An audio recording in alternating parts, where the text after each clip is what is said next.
ሰላም ጤና ይስጥልኝ ውድ የተማ ቤተሰቦች ስለመጡ እጅግ በጣም ደስ ይለኛል። ዛሬም እንደተለመደው በሌላ አዲስ ዝግጅት ተገናኝተናል። ይሄ ዝግጅት ጥናት ይሰኛል። እንግዲህ በብዙ አይነት መልኩ ስለ ጥናት ይወራል። እንግዲህ ሁሉም ሰው ምናልባት ስለ መረጃ ሀያልነት፣ ስለ መረጃ ልዩነት ፈጣሪነት በብዙ አይነት መልኩ መረጃ እንዳለው አስባለሁ። ዋናው ቁም ነገር ግን መረጃን እንዴት እናገኘዋለን የሚለውን ነገር በዛሬው ዝግጅታችን ለማስረዳት እንሞክራለን። እስከ መጨረሻው ቢከታተሉኝ በእርግጠኝነት በህይወቶት ላይ ወይም በቢዝነሶት ላይ ልዩነት የሚፈጥር መልካም ሀሳብ እንደሚሰሙ በጣም እርግጠኛ ነኝ። ስለዚህ ስለመጡ እጅግ በጣም ደስ ይለኛል። ቀጥታ ወደ ዝግጅቴ ይገባለሁ። ዝግጅቴ ላይ እንግዲህ ከዋናው ጉዳይ ስንነሳ ጥናት ይሰኛል ብያለሁ። ጥናት እንግዲህ በእርግጠኝነት በብዙ አይነት መልኩ ግንዛቤ ብዙ ሰው እንዳለው አስባለሁ። ምናልባትም ለመጀመሪያ ጊዜ የሚሰሙት ከሆነ ጥናት ማለት መረጃ የመሰብሰብ የማጠናከር እና እንዲሁም ደግሞ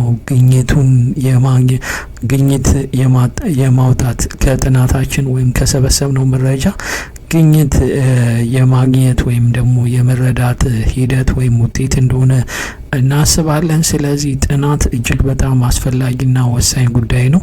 በተለይ ደግሞ ቢዝነስ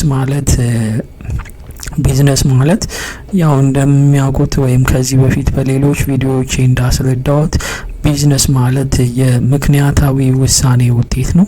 ምክንያታዊ ውሳኔ ለመስጠት ደግሞ እጅግ በጣም አስፈላጊውና ወሳኙ ነገር መረጃ ነው። መረጃን ደግሞ ለመሰብሰብ የምንከተለው ሂደት ጥናት ይባላል። ስለዚህ ጥናት ለምን እናጠናለን የሚል ጥያቄ እጅግ በጣም ቀዳሚና ወሳኝ ጉዳይ ይሆናል። ጥናት የምናጠናው ዋናው መሰረታዊ ጉዳያችን ለመወሰን ነው። ያው እንደሚያውቁት በእርግጠኝነት ሁላችንም የውሳኔያችን ውጤቶች ነን። አንዳንዶቻችን አስተማሪዎች፣ አንዳንዶቻችን የጥናት ባለሙያዎች፣ አንዳንዶቻችን ሳይንቲስቶች፣ አንዳንዶቻችን ደግሞ የተለየ አይነት ስራ እንሰራለን። ዋናው ቁም ነገር ለምን ይሄንን ስራ እንሰራለን ብለን ካሰብን በእርግጠኝነት የሆነ ጊዜ ላይ በህይወታችን የወሰንነው ትክክለኛ ወይም ትክክለኛ ያልሆነ ውሳኔ ውጤት እንደሆነ መረዳት እንችላለን ማለት ነው። ስለዚህ በዋናነት ውሳኔ እጅግ በጣም አስፈላጊና ተገቢ ነው። የቢዝነስ ሰው ስለ ብዙ አይነት ነገሮች መወሰን ይጠበቅበታል። በየቀኑ ተደጋጋሚ የሆነ ውሳኔዎችን መወሰን መቻል አለበት። ያው እንደሚያውቁት የቢዝነስ ሰዎች ስጋትን እጅግ በጣም ይዳፈራሉ። ያው የቢዝነስ ሰዎች ብዙ ጊዜ ሪስክ ቴክ ያደርጋሉ።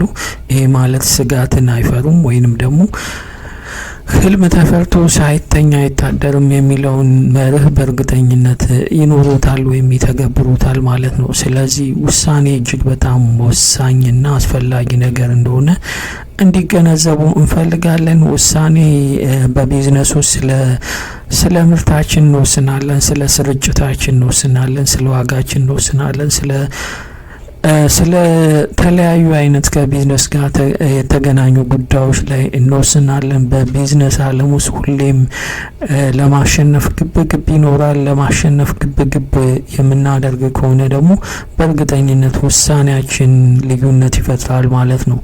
ያው ሁላችንም በሀብት ደረጃ ስንመዘን ሁላችንም ያለንበት ደረጃ የተለያየ ነው። የተለያየ ለምን ሆነ ካልን ሁላችንም የተለያየ አይነት የኑሮ ደረጃ ላይ ያረፍነው በዋናነት ውሳኔያችን ልዩነት ስላመጣ ነው። ስለዚህ ስለ ውሳኔ ወሳኝ ለመሆን ወይም ጥሩ ውሳኔ፣ ሚዛናዊ ውሳኔ ለማድረግ ጥናት እጅግ በጣም ያስፈልገናል። ጥናት በልዩ ሁኔታ ሊሰራ ይችላል። ዋናው ቁም ነገር ግን የትኛውም አይነት ጥናት የሚሰራው ለመወሰን እንዲረዳን ታሳቢ ተደርጎ እንደሆነ ግንዛቤ እንዲይዙልን እንፈልጋለን። በቢዝነስ ዓለም ውስጥ ያው እንደሚያውቁት መገዳደር ወይም መወዳደር ያለ ጉዳይ ነው።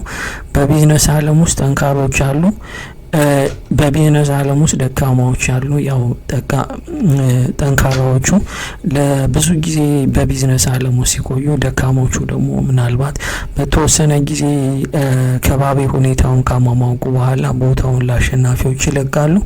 ይቺ ዓለም የቢዝነስ ዓለም ከማሸነፍ ውጪ አማራጭ አይሰጠንም። ካላሸነፍን በእርግጠኝነት ምንም አይነት ሁኔታ ውስጥ መቆየት አንችልም። ዋናው ቁም ነገር በቢዝነስ ዓለም ውስጥ ልዩነት መፍጠር፣ ማሸነፍ እጅግ በጣም አስፈላጊና ተገቢ ነው። በቢዝነስ ዓለም ውስጥ ተወዳዳሪዎች እንዳሉ ሁሉ ከተወዳዳሪዎች መካከል አንደኛው መሪ ወይም አሸናፊ ይሆናል፣ ሌላኛው ተከታይ ይሆናል። ሌላኛው ደግሞ ምናልባት መሪ ወይም ተከታይ ካልሆነ ከነሱ ለየት ያለ መንገድ መርጦ በተለየ አይነት መልኩ ደንበኞችን ለማስደሰት ወይም ፍላጎታቸውን ለማሟላት የሚሰራ ይሆናል። ስለዚህ ዋናው ቁም ነገር ለማሸነፍ ትክክለኛ ሚዛናዊ የሆነ ውሳኔ መወሰን መቻል አለብን ማለት ነው። ስለዚህ ሚዛናዊ ወይም ትክክለኛ ውሳኔ መወሰን የምንችለው በዋናነት ትክክለኛና ወቅታዊ የተጠናከረ መረጃ ሲኖረን ነው። ስለዚህ መረጃ ኃይል ነው። መረጃ ከኃይል በተጨማሪ ደግሞ በብዙ አይነት መልኩ ነገሮችን አንደኛው ከሌላኛው ጋር እንዴት እንደሚዛመድ፣ አንደኛው ከሌላኛው ጋር ምን አይነት ተቃርኖ እንዳለው በትክክል ሊያስረዳን የሚችል ትክክለኛ አይነት ውሳኔ ምንጭ ነው። ስለዚህ መረጃ እጅግ በጣም አስፈላጊና ተገቢ ነው። ስለዚህ መረጃ ደግሞ በብዙ አይነት መልኩ ሊሰበሰብ ይችላል። በዋናነት ግን እኛ መረዳት ያለብን መረጃ ኃይል እንደሆነ አስበን መረጃን መሰብሰብና ማጠናከር እጅግ በጣም አስፈላጊና ወሳኝ ነው። ያው ጥናት ለመስራት እርግጥ ሳይንሳዊ ሂደቶች አሉት። እኔ ግን በዛሬ ፕሮግራሜ ላይ እያንዳንዱን 10 ሳይንሳዊ ሂደቶቹን እያንዳንዱን ለማብራራት አልሞክርም። ምክንያቱም የዛሬው ፕሮግራሜ ዋና ዓላማው ስለ ጥናት የተወሰነ ሃይላይት መስጠት እንጂ ዝርዝር ገብቶ ለእያንዳንዱ አይነት ምክንያት በዝርዝር ማስረዳት አይደለም። በዋናነት ግን መረጃ መሰብሰብ ልዩነት ይፈጥራል። መረጃ የምንሰበስብበት አይነት መንገድ የተለያየ ሊሆን ይችላል። ዋናው ቁም ነገር ጥናቱ ለምን ይሰራል የሚለው ጉዳይ ነው። በተለይ የቢዝነስ መረጃ የምንሰበስብ ከሆነ አንዳንዱ በጽሁፍ ሊሆን ይችላል፣ ሌላኛው በቃል ሊሆን ይችላል። እንዲሁም ደግሞ አንዳንዱ መረጃዎች በቪዲዮ ልንሰበስብ እንችላለን። ዋናው ቁም ነገር መረጃ መሰብሰቡ ብቻ ሳይሆን መረጃን ከሰበሰብን በኋላ ግኝት እናገኛለን። ያንን ግኝት እጅግ በጣም መረዳት ያስፈልጋል። ግኝቱን ካልተረዳ ነው በእርግጠኝነት መረጃው ልዩነት አይፈጥርልንም ማለት ነው።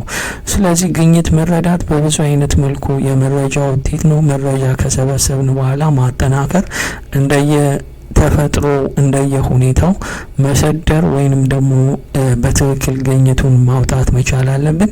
ግኝቱን ካጠናን በእርግጠኝነት ትክክለኛ አይነት ውሳኔ፣ ትክክለኛ አይነት አሸናፊ የሚያደርገንን አይነት ውሳኔ የምንወስን ይሆናል ማለት ነው። ስለዚህ ግኝቱን መረዳት እጅግ በጣም አስፈላጊ ነው። ያው ግኝቱን መረዳት ብቻ ሳይሆን መጀመሪያ ላይ መናገር የነበረብን ማለት በተለየ አይነት ምክንያት ያልተናገርነው አይነት ነገር እያንዳንዱ ስራ የራሱ የሆነ ተፈጥሮ፣ የራሱ የሆነ ሚስጥር፣ የራሱ የሆነ አፈጣጠር ያለው ስለሆነ እያንዳንዱን ስራ መረዳት እጅግ በጣም አስፈላጊ ነው። ያው ለማስረዳት እንደምንሞክረው ወይም ሁሌም እንደምንለው በእርግጠኝነት ሪቴል ወይም የችርቻሮ ስራ የሚሰራና የጅምላ ሽያጭ ስራ የሚሰራ ሰው ተመሳሳይ አይነት የቢዝነስ ተፈጥሮ ስለሌለው፣ ስለዚህ ዋናው ቁም ነገር መረጃውን በተገቢ አይነት ሁኔታ መረዳት መቻል አለብን። ግኝቱ ደግሞ በምን አይነት መልኩ ተግባራዊ ሊደረግ ይችላል ወይም ከሳይንሱ ወይም ከምናባዊው ዓለም ወይንም ደግሞ በመረጃ ከተቀመጠልን ዓለም ይለያል አይለይም፣ ከተለየ ለምን፣ ካልተለየ ለምን የሚለውን ነገር በትክክል መረዳት መቻል አለብን። ዋናው ቁም ነገር ጥናት በማን ይሰራል የሚለውን ነገር ከዚህ በፊትም ሰርተናል። ጥናት የሚሰራው በትክክለኛ ባለሙያ ነው። ያው እንደሚያውቁት በተለይ ደግሞ በሀገራችን ውድድር ሳይሆን ድግግሞሽ ነው ያለው። ለምሳሌ ኤክስ የሚባል ሰውዬ ዓለም አቀፍ 4 ስታር ሆቴል መገንባት አስቦ ወይም ጀምሮ ካየ ነው በእርግጠኝነት እኛም ፉክክር ስለሆነ በ5 ሜትር ርቀት ላይ 5 ኮከብ ሆቴል ሌላ እናስጀምራለን። ዋናው ቁም ነገር ሁለቱ ከውድድር ማለት ከመጠፋፋት ነው እንጂ በትክክል ምክንያታዊ አይነት ውድድር አይኖራቸውም። ዋናው ቁም ነገር ግን ገበያው ምን ይፈልጋል የሚለውን ነገር ማጥናትና መረጃ ሰብስበን በመረጃው ላይ መሰረት አድርገን ትክክለኛ አይነት ቢዝነስ መስራት፣ ትክክለኛ ገበያ የሚፈልገውን አይነት ነገር መስራት እጅግ በጣም ልዩነት ፈጣሪ ነገር ነው። ልዩነት ፈጣሪ ብቻ ሳይሆን ያው ከዚህ በፊትም በተለያየ አይነት መልኩ ለማስቀመጥ እንደሞከር ነው በቢዝነስ ዓለም ውስጥ ማሸነፍ አማራጭ የሌለው መፍትሄ ነው። ማሸነፍ አማራጭ የሌለው መፍትሄ ነው ስንል ምን ማለታችን ነው? ይህች ዓለም ወይም ቢዝነስ ውስጥ የሚቆዩ አሸናፊዎች ብቻ ናቸው ማለታችን ነው። ስለዚህ ቢዝነስ ውስጥ አሸናፊ ሆነን ለመቆየት ደግሞ ጥናትን ሁሌ ማስጠናት፣ ሁሌ መረጃን መሰረት አድርገን መወሰን መቻል አለብን። በተለያየ አይነት መልኩ የቢዝነስ ዓለሙ ዳይናሚክ ነው ወይም ተቀያየሪ ነው። ምናልባት ዛሬ የሰማነው ዋጋ በሰዓታት ውስጥ ሊቀያየር ይችላል። በሰዓታት ውስጥ የሚቀያየርበት የተለያዩ አይነት ምክንያቶች አሉ። ቢዝነስ በተለያየ አይነት መልኩ ብዙ አይነት ነገሮች ተጽዕኖ ያደርሱበታል። ተጽዕኖ ከሚያደርሱበት አካላት መካከል ተጽዕኖ ከሚያደርሱበት ነባራዊ ሀቆች መካከል በተወሰኑ እንትን ለመረዳት ወይም ለመጥራት ያክል በተለይ የሀገር ኢኮኖሚ፣ ፖለቲካ፣ ባህላዊ ሁኔታ ተጽዕኖ ያደርስበታል እና እነሱንም መረዳት እጅግ በጣም አስፈላጊና ተገቢ ነው። ስለዚህ ግኝቱን በትክክል ተረድተን ከምን ጋር እንደሚጣረስ ከምን ጋር ደግሞ ልዩ ተዛምዶ እንዳለው ካረጋገጥን በኋላ መወሰን የኛ ግዴታ ይሆናል። የቢዝነስ ሰው መወሰን መቻል አለበት ብለን መጀመሪያ ላይ አስቀምጠናል። ስለዚህ ለዛሬው ያዘጋጀነው ዝግጅት ይሄን ይመስላል። በእርግጠኝነት በዝግጅቱ ምናልባት የተወሰነ አይነት መረጃ እንዳገኛችሁ እርግጠኞች ነን። ስለዚህ ስለመጣችሁ እጅግ በጣም እናመሰግናለን። ያው ላይክ እና ኮሜንት በእርግጠኝነት እንዳይረሳ ለማለት እንወዳለን። እንዲሁም ደግሞ የፌስቡክ ፔጆቻችንን ፎሎ በማድረግ ዘወትር ትኩስ አይነት መረጃዎች እንዲያገኙ ማድረግ ይችላሉ። እንዲሁም ደግሞ ሁሌ በተለይ ማለት ሁሌም ያወጣነው አዳዲስ ዝግጅቶች እንዲደርሱት የደወል ምልክቱን በማብራት ሁሌም ታዳሚ፣ ሁሌም የኛ ታማኝ ቤተሰብ መሆን ይችላሉ። የዛሬውን ዝግጅት በዚህ እናጠናቅቃለን። ስለመጡ እጅግ በጣም ደስ ይለኛል። የዘወትር አገልጋያችሁ ከተማ ወብቱ ተስፋዬ ጌዲዮን ነበርኩ። መልካም ጊዜ እንዲሆንሎት ተመኘው። እጅግ በጣም አመሰግናለሁ።